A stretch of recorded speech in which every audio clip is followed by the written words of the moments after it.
السلام عليكم ورحمة الله وبركاته.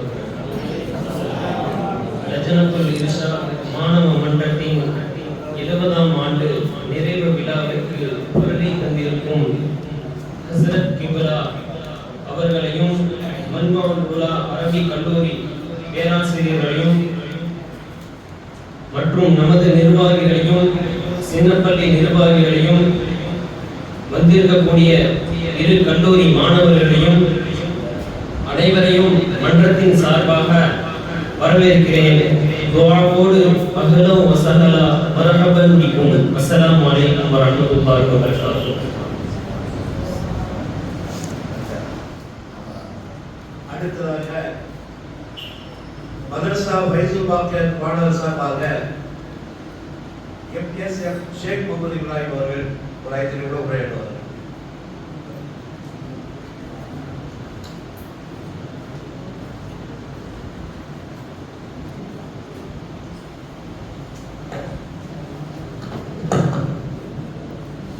السلام عليكم ورحمة الله وبركاته.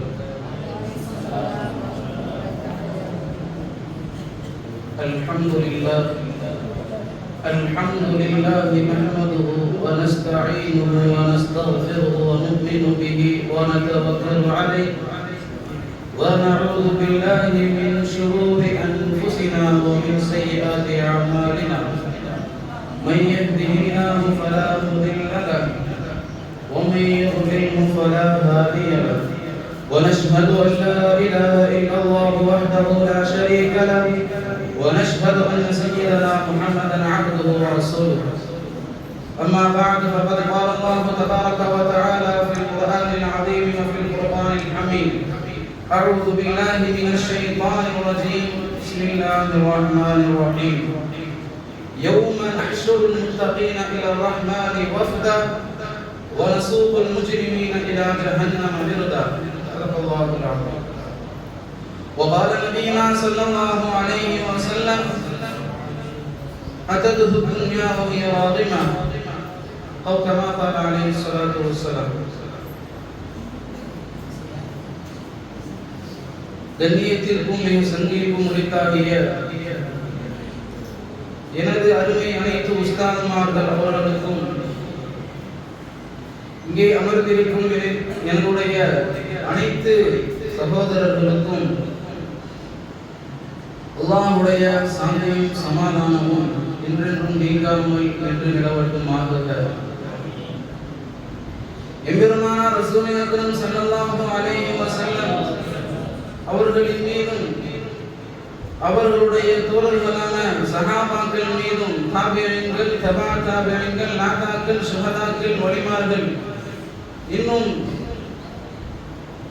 அகில முஸ்லிம்கள் அனைவர்களின் மீதும் அல்லாஹ்வுடைய கிருபை என்றென்றும் நீங்காமல் நின்று நிலவட்டுமாக. ஆமீன் ஆமீன் யா ரப்பல் ஆலமீன். இந்த உலகத்தில் ஒவ்வொரு நாளும் நடக்கக்கூடிய விஷயங்களை பற்றி நாம் பார்த்தும் பேசும் பல இடங்களில் நாம் கண்டு இருக்கிறோம்.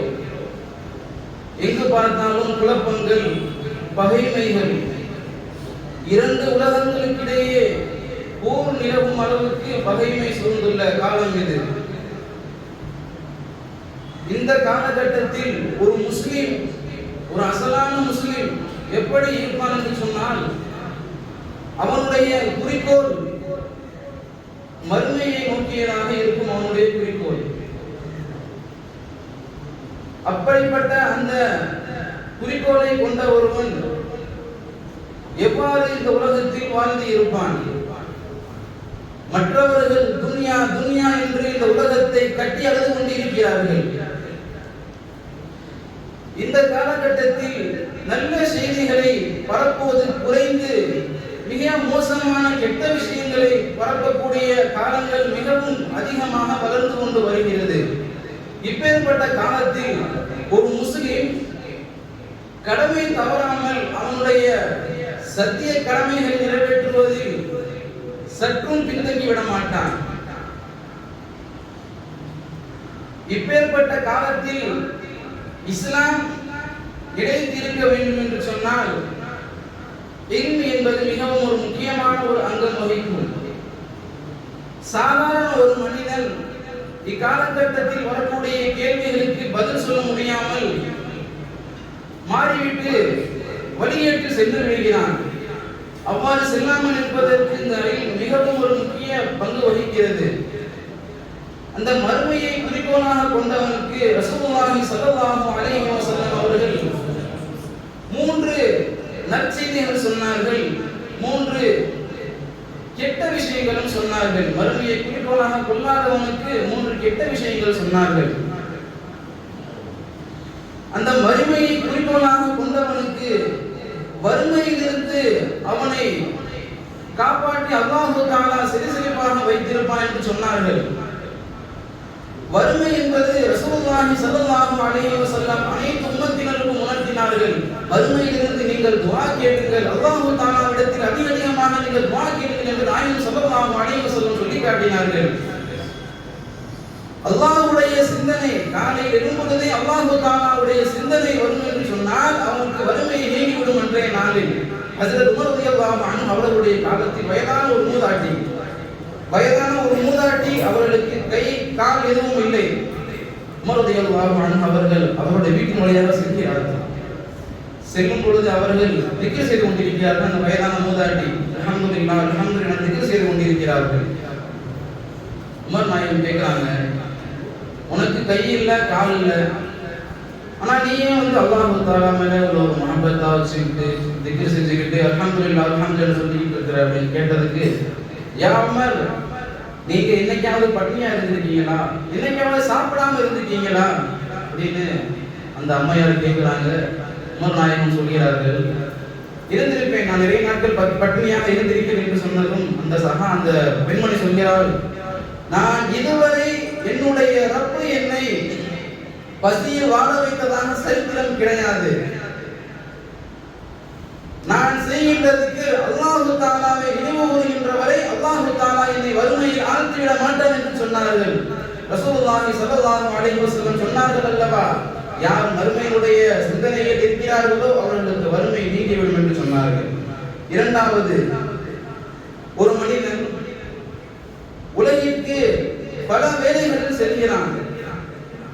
ஆனால் அல்லாஹ் தஆலாவை பற்றி அச்சம் கொண்ட ஆலிம்களுக்கு அந்த வேலையெல்லாம் ஒரே இடத்தில் கிடைத்து விடுகிறது. சிதறிய காரியங்கள் எல்லாம் ஒன்று சேர்த்து அல்லாஹ் தஆலாவை அஞ்சி மறுமையை குறிக்கோளாக கொண்டவனுக்கு ஒரே இடத்தில் அல்லாஹ் தஆலா அந்த காரியங்களை எல்லாம் அமைத்து கொடுத்து விடுகிறான். அதற்கு காரணம் இல்மு இருந்தால் என்று சொன்னால்தான் அல்லாஹ் தஆலாவை அறிய முடியும், ரசூலை அறிய முடியும்.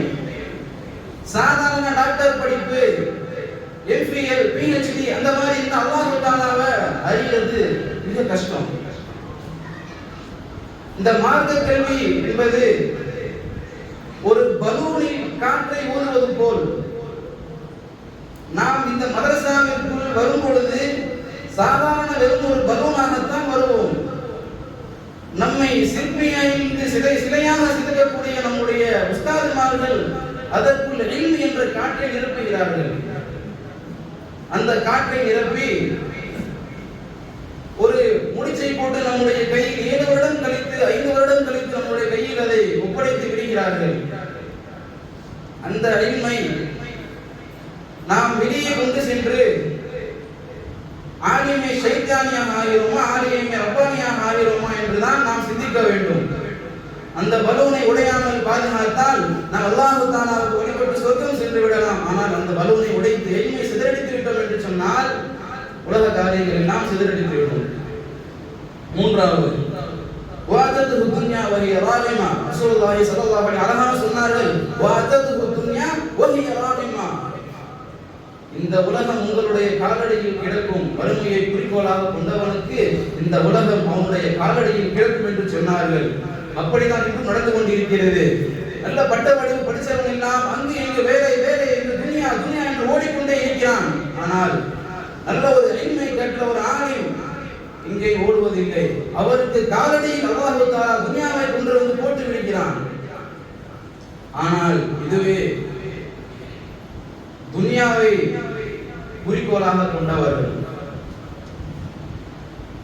நாயகம் ஸல்லல்லாஹு அலைஹி வஸல்லம் சொன்னார்கள், துனியாவை குறிக்கோளாக கொண்டவனுக்கு வறுமை என்பது அவனுடைய மூத்து வரை வந்தே தீரும். அவனுக்கு மறுமை என்பது அவன் கண்முன் நிகழும். பலரிடத்தில் உதவி கேட்பான், ஆனால் அல்லாஹ் தஆலா அவன் விதித்த விதியிலிருந்து அவனுக்கு ஒன்றும் அவனுக்கு கிடைக்காது. வறுமையில் மிகவும் கஷ்டப்பட்டு இருப்பான். ஏன்? அவனுக்கு கல்வி இல்லை, அல்லாஹ் தஆலாவை விளங்க வேண்டும் என்ற கல்வி இல்லை. இரண்டாவது, அவனுக்கு வேலை வேலை என்று உலகங்களில் சென்று கொண்டே இருப்பான். அல்லாஹ் தஆலா ஒரு காரியங்கள் வைத்தால் மறுபடியும் ஒரு காரியங்களை வைத்திருப்பான். உலக காரியங்களை சிதறடித்து விடுவான். மூன்றாவது, இந்த உலகத்திற்கு அவன் அடிமையாகி விடுவான். உலகிற்கு அவன் அடிமையாகி விட்டான் என்று சொன்னால் நாயகம் ஸல்லல்லாஹு அலைஹி வஸல்லம் சொன்னார்கள், மன் கானத் நியத்துல் துன்யா தலபத் துன்யா ஜஅலல்லாஹு ஃபகீர். ஒருவன் துன்யாவை தேட ஆரம்பித்து விட்டான் என்று சொன்னால் ஜஅலல்லாஹு ஃபகீர், அல்லாஹ் தஆலா அவனை ஃபகீராக ஆக்கிடுவான். அவன் என்ன யார்கிட்ட போய் சத்தத்திலோ அவன் முறையிட்டாலும் சரி, அல்லாஹ் தஆலா அந்த விதித்த விதியிலிருந்து அவன் ஒருபொழுதும் அதை விட்டு வெளியே வரமாட்டான். மறுமையை குறிக்கோளாக கொண்டு இந்த முஸ்லிம் சமுதாயம் வாழ்கிறதா என்று இப்பொழுது ஒரு கவலைக்கேடான விஷயம். மறுமையை விளக்க வேண்டும் என்று சொன்னால் மார்க்க கல்வி என்பது முக்கியம். என்னுடைய உஸ்தாத் அலஹாம் சொல்லுவார்கள், அரைமுறை கல்வி என்பது இஸ்லாமிற்கு மிகவும் மார்க்கத்திற்கு ஆபத்தானது என்று சொல்லுவார்கள். ஒருவன் அரைமுறையாக இல்மை கற்று ஒரு சட்டத்தை சொன்னார் என்று சொன்னால் மார்க்கம் சீர்குலைந்து விடும். அதற்காகத்தான் முன்னோர்கள் இந்த மதரசாவை உருவாக்கி கல்வி பாடத்திட்டங்களை சொல்லி மார்க்க கல்வியை கற்றுக்கொடுக்க செய்தார்கள். ஆனால் வெளியே இருக்கும் பல முஸ்லிம் சமுதாயங்கள் இந்த மார்க்க கல்வியில் சேலரி கம்மியாக வருகிறது என்று சொல்லி மார்க்க கல்வியை புறந்தள்ளி விடுகிறார்கள். அல்லாஹ் தஆலா அந்த அப்பேற்பட்ட சமுதாயத்தில் இன்றும் நம்மை அல்லாஹ் தஆலா பாதுகாத்து அருள் புரிவானாக. இந்த காலகட்டத்தில் நடப்பதை இமாம் ஷாஃபி ரஹ்மத்துல்லாஹி அலைஹி அவர்களிடத்துல அவருடைய மக்கள் முன்னாடியே கேட்டுட்டாங்க, யா இமாம், எங்களுக்கு 4 விஷயங்களை பத்தி அறிவித்துட்டாங்க என்று இமாம்கிட்ட கேட்டோன்னே, இமாம் கேளுங்க அப்படின்னு சொல்லி கேட்கிறாங்க. வாஜிபி அவுஜபி, அவசியம் மிக அவசியம். இதை கேள்வி புரியாது, கேள்வியுமே புரியாது. அவசியம் மிக அவசியம் அப்படின்னு கேள்வி கேட்கிறாங்க. காலத்தில் இருக்கக்கூடிய ரொம்ப தடுமாறிடுவாங்க. ஆனா இமாம் ஷாஃபி ரஹ்மத்துல்லாஹி அலைஹி அவர்கள் தெளிவாக பதில் சொன்னார்கள். மனிதர்கள் இந்த உலகத்திற்கு வந்த முதல் அவர்கள் செய்கின்ற வரை பாவம் செய்கிறார்கள். அந்த பாவத்தில் இருந்து அவர்கள் தௌபா செய்து மீள வேண்டும். அல்லாஹ் தஆலா குர்ஆனில் சொல்கிறான், நீங்கள் பாவம் கேளுங்கள், இன்னல்லாஹ தவ்வாபுர் ரஹீம், நான் தவ்வாபாக இருக்கிறேன், ரஹீமாக இருக்கிறேன், ஆக நீங்கள் பாவத்தை இடத்தில் மன்னிப்பு கேளுங்கள் என்று சொல்கிறார். மிக அவசியத்திற்கு ஒரு உதாரணம் சொன்னார்கள். அந்த பாவத்தை விட்டு தௌபா செய்து வெளியே வருகிறான் அல்லவா, அவன் அந்த பாவத்தை விட்டு தவிர்த்து கொள்வது மிக அவசியம் என்று சொன்னார்கள். இரண்டாவது, சிரமம் ஆச்சரியம், பெரும் ஆச்சரியம். பெரும் ஆச்சரியம் என்பது இக்காலத்தில் ஒரு சாதாரண விஷயமாகிவிட்டது. ஆனால் நாம் ஷாஃபி ரஹ்மத்துல்லாஹி அலைஹி அவர்கள் அழகாக சொன்னார்கள், காலத்தின் மாற்றங்கள் தான் ஆச்சரியம் என்று சொன்னார்கள். இக்காலகட்டத்தில் பல மாற்றங்கள், பல ஆச்சரியங்கள் நிகழ்ந்து கொண்டிருக்கிறது. மிக ஆச்சரியத்திற்கு உதாரணம் சொன்னார்கள், அந்த காலகட்டத்தில் அதை காணும் மக்கள் அதை விட்டு அமல் செய்யாமல் அதையே பொழுதுபோக்காக நேரங்களை கழித்துக் கொண்டு விளையாடி கொண்டிருக்கிறார்கள். மறுமையினுடைய அடையாளங்கள் எல்லாம் வந்துவிட்டது என்று எல்லாருக்கும் தெரியும். ஆனால் பொழுதுபோக்கிலோ விளையாட்டிலோ கழித்துக் கொண்டிருக்கிறார்கள். மூன்றாவது, சிரமம், பெரும் சிரமம். சோதனையான காலங்களில் பொறுமையை மேற்கொள்வது சிரமம். பொதுவாக இஸ்லாமுடைய மார்க்கத்தில் சிரமம் என்பது சிறிதளவு.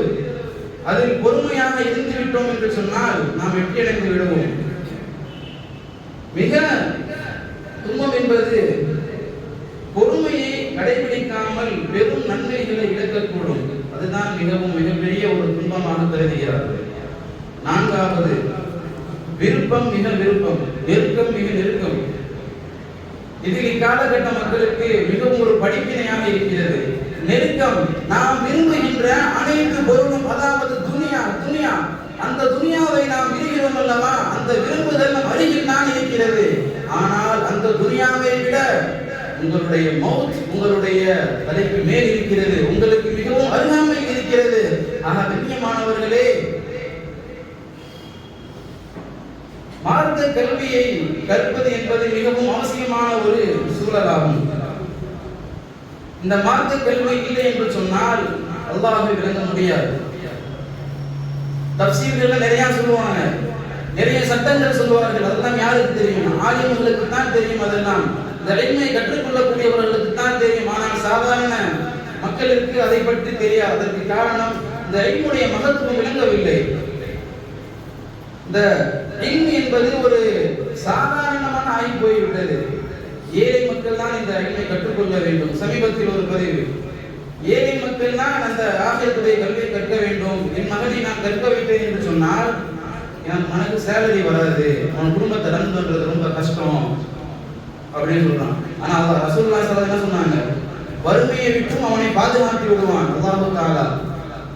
நாம் எல்லாம் இந்த இல்மை கற்க வந்திருக்கிறோம். அல்லாஹ் தஆலா நம்மிற்கும் நம்முடைய குடும்பத்தாருக்கும் வறுமையை விட்டும் ரசூலுல்லாஹி ஸல்லல்லாஹு அலைஹி வஸல்லம் அவர்கள் சொன்ன அனைத்து அதாபுகளை விட்டும் அல்லாஹ் தஆலா பாதுகாத்து அருள் புரிவானாக. நம்மெல்லாம் இந்த இல்மை கற்று நல்லபடியாக வெளியே சென்று ஆலிமே ரப்பானியாக ஆகுவதற்கு அனைத்து உஸ்தாத்மார்களுடைய துஆவையும் வைத்து என்னுடைய உரையை நான் முடிவுக்கு கொண்டு வருகிறேன். வாஹிர் தாவானா அல்ஹம்துலில்லாஹி ரப்பில் ஆலமீன். அஸ்ஸலாமு அலைக்கும் வரஹ்மத்துல்லாஹி வபரகாத்துஹு.